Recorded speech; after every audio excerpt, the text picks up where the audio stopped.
Testing. இனிய மதிய வணக்கம் பத்திரிகை ஊடக நண்பர்களுக்கு.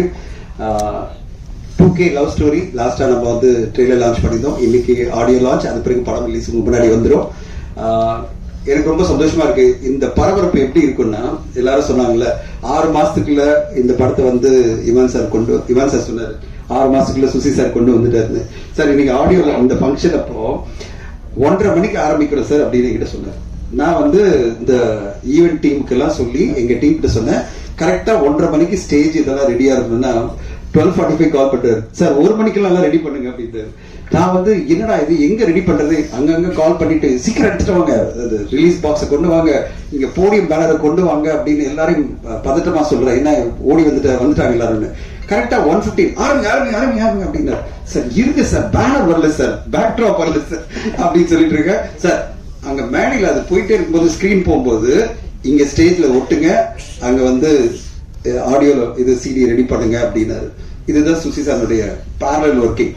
அதாவது இன்னைக்கு ஒரு சினிமா எடுக்கிறத ஒரு ராக்கெட் சென்ஸா எடுத்துக்கிட்டு 3 வருஷம் 4 வருஷம் இழுத்தடிச்சு ப்ரொடியூசர்ஸை ரொம்ப கஷ்டப்படுத்தி பட்ஜெட்டை கூட்டிட்டு கடைசியில படமா வரும்போது பல பேர் கமெண்ட் பண்ற மாதிரி எல்லாம் இல்லாம ஒரு குறுகிய காலத்துக்குள்ள அவர் என்ன கதை எடுக்கணும்னு நினைச்சாரோ அதை அழகா குவாலிட்டியா எடுத்து பேரலா பல விஷயங்கள் பண்ணி, விக்னேஷ் நேரம் தெரிஞ்சுட்டு இருப்பீங்க போஸ்ட் ப்ரொடக்ஷன் எப்படி நடக்குதுன்னு. உங்களுக்கு ஆண்டனி பாக்கியராஜ் சொல்ற மாதிரி எப்படி எல்லாம் போஸ்ட் ப்ரொடக்ஷன் நடக்கும்னு, எப்படி நடக்கும்னு சொல்லிடுற.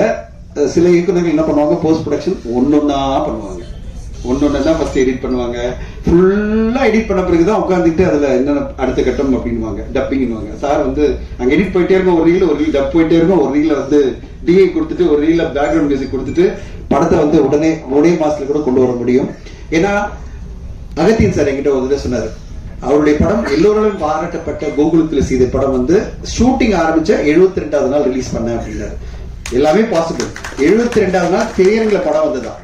சோ சுசி சார் அந்த மாதிரி பண்ண முடியும். அவருக்கு தேவை வந்து ஒரு ஸ்ட்ராங்கான ப்ரொடியூசர், கம்ப்ளீட் டீம் தான் 72 நாள்ல 65 நாள்ல படத்தை கொண்டு வந்து ரிலீஸே பண்ணிடுவாரு. அந்த அளவு பிரமாதமா இந்த படத்துக்கான ஒரு டெடிகேட்டடான உழைப்பு. அந்த பரபரப்பு இருக்குல்ல, அதை பார்த்து நானே அப்படியே பயந்துட்டு, ஐயா அப்பா இவ்வளவு பரபரப்பு நம்மளால மேனேஜ் பண்ண முடியுமா தெரியல அப்படின்னு.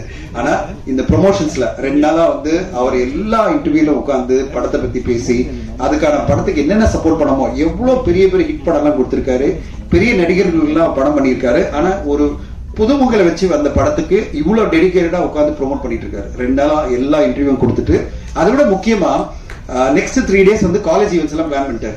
எனக்கு கால் வந்துட்டே இருக்கும், வாய்ஸ் மெசேஜ் வந்துட்டே இருக்கும், சார் அந்த காலேஜ் ஈவெண்ட் பண்றேன், அந்த காலேஜ் பண்றோம், நீங்க இதை ரெடி பண்ணுங்க, அதை ரெடி பண்ணுங்க, எனக்கு இது பண்ணி கொடுங்க, அதை பண்ணி கொடுங்க. நான் ஒண்ணுமே சொல்ல மாட்டேன். ஏன்னா ஒரு இயக்குனர் இவ்வளவு இன்வால்வ்டா பேஷனேட்டா ஒரு படத்துக்கு பண்ணும்போது, ஒரு டிஸ்ட்ரிபியூட்டரா அதை மார்க்கெட் பண்ற ஒரு கம்பெனியா 1% கூட நோ சொல்லக்கூடாதுன்னு நான் நினைப்பேன். அதனால அவர் என்ன சொன்னாலும் டன் சார். அவர் வந்து இப்ப அடுத்த 3 நாட்கள் இல்ல 5 நாட்களும் ப்ரமோஷன்ல ஃபுல்லா கான்சென்ட்ரேட் பண்ணி கோயம்புத்தூர், மதுரை எல்லா காலேஜுக்கெல்லாம் போய் காலேஜ் ஸ்டூடெண்ட்ஸோட எல்லாம் பழகி அவங்களோட இந்த படத்தை பிரசென்ட் பண்ணி, அதனால ஒண்ணு சொன்னாரு, சார் இந்த படத்தை நான் போட்டு காமிச்சிட்டு நான் பேச போறேன் ஸ்டூடெண்ட்ஸ் கூட. அதாவது ஜெனரல் என்ன பண்ணுவாங்க, ட்ரெய்லர் டீசரை போட்டு காமிச்சிட்டு எங்க படம் இப்படி இருக்கும் அப்படி இருக்கும்னு சொல்லுவாங்க.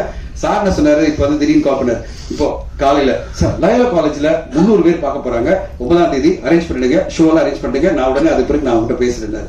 அந்த கமிட்மெண்ட், அந்த கான்பிடன்ஸ் இந்த பிலிம், அதுதான் வந்து சுசி சாருடைய ஸ்பெஷலா பாக்குற வாழ்த்துக்கள் சுசி சார். இது வந்து மிகப்பெரிய தைரியம், மிகப்பெரிய கான்பிடன்ஸ் உங்களுக்கு இருக்கிறது. காலேஜ் ஸ்டூடெண்ட்ஸ்க்கெல்லாம் நான் காமிச்சிட்டு அவங்களோட ஒப்பீனியன் எடுத்துட்டு நான் படத்தை ரிலீஸ் பண்றேன்னு சொல்லி வரீங்க. உங்களுக்கு வாழ்த்துக்கள். விக்னேஷ் முதல் படம் உங்களுக்கு நிறைய அனுபவங்களை கொண்டு வந்து கொடுக்கும். அந்த அனுபவத்தோட நீங்க அடுத்தடுத்து படம் பண்ணும்போது இன்னும் சிறப்பா வரும் உங்களுக்கு. ஆனா இந்த அனுபவமே உங்களை வந்து ஒரு ஸ்ட்ராங்கான ஒரு மனிதரா மாத்திரும். எவ்வளவு பெரிய சேலஞ்சஸ் இருக்கு இங்க, ஒரு நெட்வொர்க்கா இந்த பிசினஸ் எடுக்கிறது எவ்வளவு சேலஞ்சு, என்னென்ன மாதிரி பிரச்சனை, இங்க செலவு பண்றது தான் மிக ஈஸி, பணம் எடுக்கிறது மிகப்பெரிய கஷ்டம். சினிமால அவ்வளவு பெரிய கஷ்டம், அவ்வளவு ஈஸியா வியாபாரம் பண்ண முடியாது. ஒரு பெரிய பட்ஜெட் பெரிய ஸ்டார் படம்னா உங்களால ஈஸியா சில விஷயத்தை வித்துற முடியும், டேபிள்லயே ப்ராஃபிட் சம்பாதிக்க முடியும். மீதி எல்லாமே ரொம்ப ரொம்ப கஷ்டம். Unless the film is super டூப்பரா இல்லாம இருந்தாதான் இவங்க வந்து ஏதாவது வியாபாரம் பேசுவாங்க கொஞ்சம் பேரு, இல்லைன்னா வரக்கூட மாட்டாங்க. சோ அவ்வளவு பெரிய சேலஞ்சான ஒரு இண்டஸ்ட்ரியில நீங்க வந்திருக்கீங்க. உங்களுக்கு உங்களோட முயற்சி பெரிய வெற்றி அடையணும். இந்த நேரத்துல ஊடக நண்பர்கள், பத்திரிகை நண்பர்களுக்கு என்னுடைய வேண்டுகோள் என்னன்னா, இன்னைக்கு நேத்து வந்து பெரிய பரபரப்பு, இன்னைக்கு எல்லாம் இண்டஸ்ட்ரி ஃபுல்லா ஆல் ஓவர் இந்தியா என்னன்னா மலையாளம் சினிமா ஜூன் 1 இருந்து ஷட் டவுன் பண்ண போறாங்க. ரிலீஸே பண்ணக்கூடாது, படங்கள் எடுக்கக்கூடாது, படங்கள் தயாரிக்கக்கூடாதுன்னு.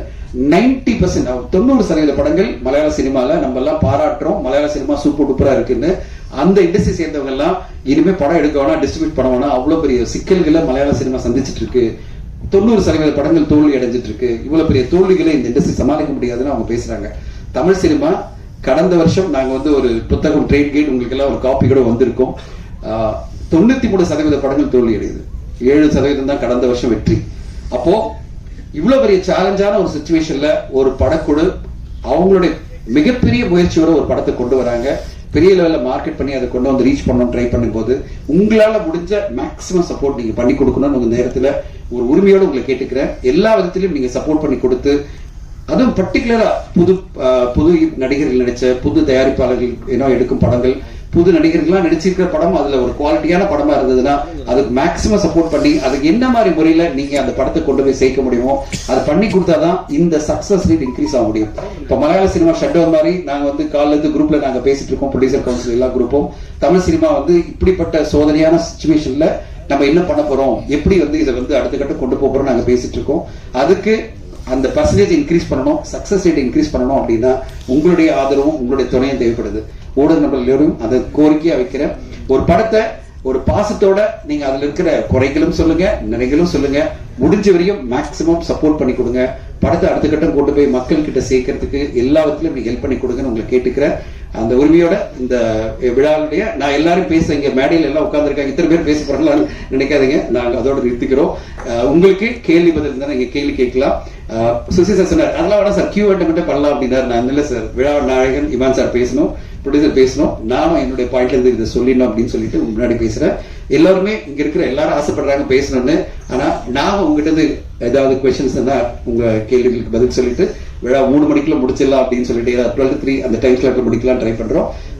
உங்களுடைய கேள்விகள் இருந்தா கேளுங்க. 2K லவ் ஸ்டோரி அடுத்த வாரம் வேலண்டைன்ஸ் டே அன்னைக்கு ஒரு சரியான படமா திரு டைரக்டர் திரு சொன்னாரு, திரு பிரபல் சார் சொன்ன மாதிரி இந்த படத்தை டைரக்டர்ஸ் எல்லாம் பார்த்து பேசும்போது அவங்க சொன்ன விஷயம் தான், இளைஞர்கள் கையில இந்த நாடு நல்ல ஸ்ட்ராங்கா தான் இருக்கு அப்படின்றத ஒரு அருமையான கான்செப்ட். அதாவது நம்ம நினைக்கிறோம் இளைஞர்கள் எல்லாம் ரொம்ப கெட்டு போயிட்டாங்க, எப்ப பார்த்தாலும் வந்து டாஸ்மாக்ல உட்கார்ந்து இருக்காங்க, இல்ல வந்து தவறான ஒரு பழக்கத்துக்கு அடிமை ஆயிட்டாங்க, இல்ல இவங்களுடைய காதல்ல தான் புனிதம் இல்ல அப்படின்னு பல பேர் கருத்து இருக்கு.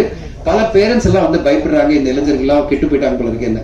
இந்த படம் சுசி சாருடைய இந்த படம் ஒரு பெரிய அவேக்கனிங், பெரிய ஒரு கான்பிடன்ஸ் கொடுக்கும், இளைஞர்கள் சமுதாயத்தின் மீது ஒரு பெரிய நம்பிக்கை கொடுக்கும். அப்படிப்பட்ட ஒரு படமா தான் 2K லவ் ஸ்டோரி.